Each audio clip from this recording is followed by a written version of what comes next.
रूपिणी संस्थिता नमस्तस्यै नमस्तस्यै नमस्तस्यै नमो नमः नमस्तस्यै नमो नमः।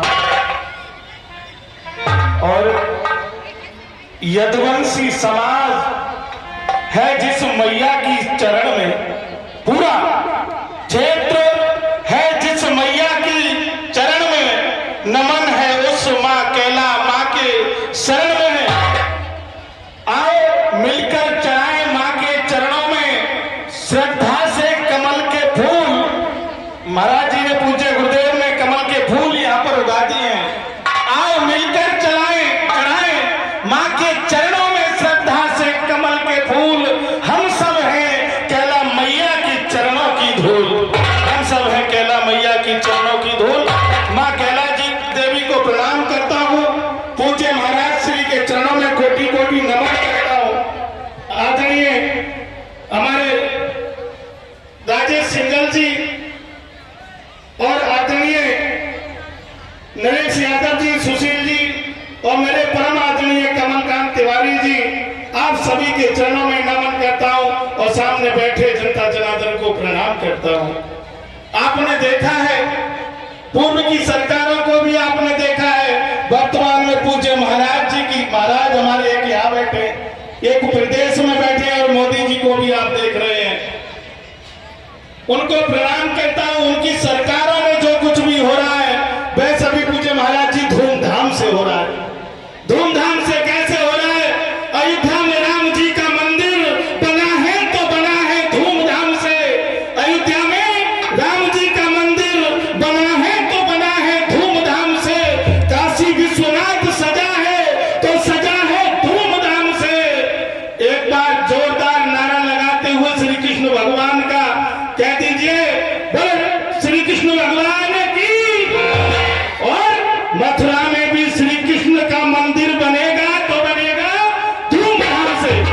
ऐसी पूज्य महाराज जी की सरकार चल रही है और सब नया नया हो रहा है। परिक्रमा के विषय में बात चल रही थी अभी।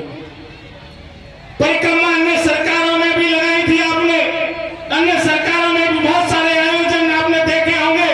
किस तरह से हमारे धार्मिक आयोजनों के बारे में चीजें हुआ करती थी। परिक्रमा भी संबल की, कल की भगवान की परिक्रमा भी बन रही है तो बन रही है आदरणीय राजेश सिंह जी धूमधाम से।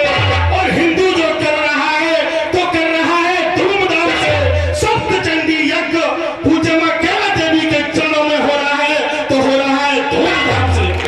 जब इतना सब कुछ धूमधाम से हो रहा है तो हम सभी को एकत्रित होकर के जो शक्ति हम सब के लिए धूमधाम से एकत्रित करने का काम कर रही है, जो शक्ति हम सब के लिए काम कर रही है, क्या हम सबको शक्ति के लिए एकत्रित होना चाहिए कि नहीं होना चाहिए?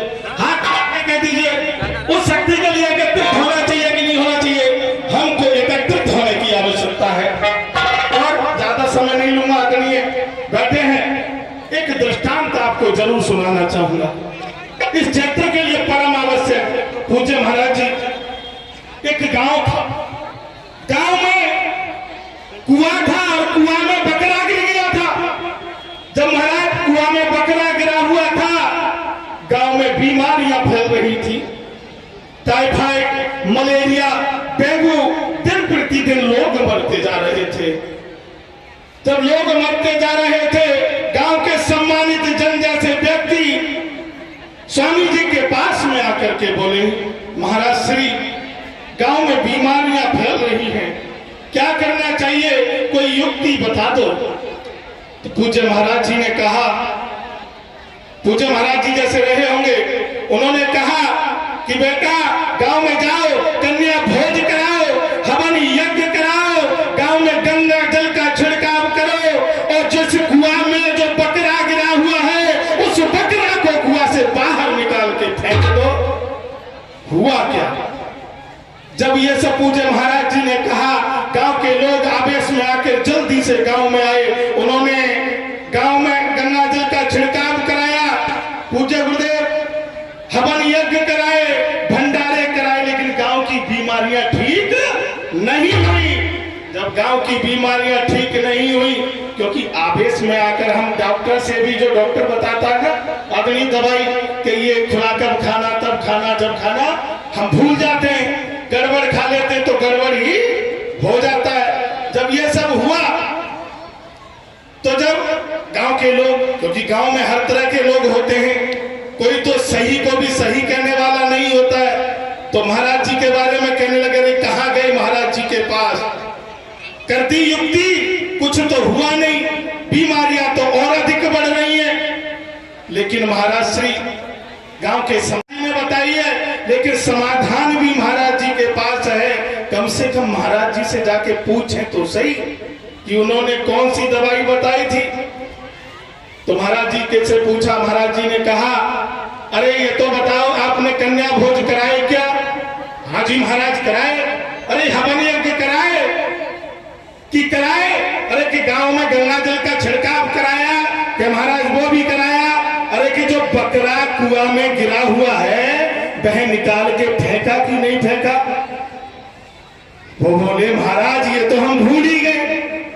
अरे कि भैया जब बकरा निकाल के जब तक कुआं से नहीं फेंकोगे तो बीमारियां आपकी कैसे दूर हो जाएंगी? तो आपको चिंतन करने की आवश्यकता है।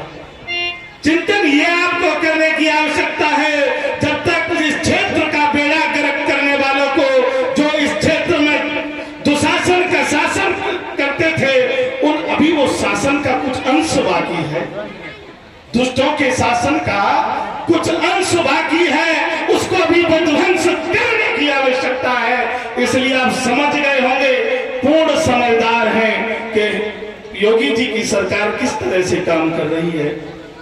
सरकार की योजनाएं आप सब तक भी उपलब्ध हो, सबके बीच में आए। जो यहाँ के सांसद विधायक हैं वो अच्छे से काम करें, तो ऐसे जनप्रतिनिधियों को आपको चुनने की आवश्यकता है।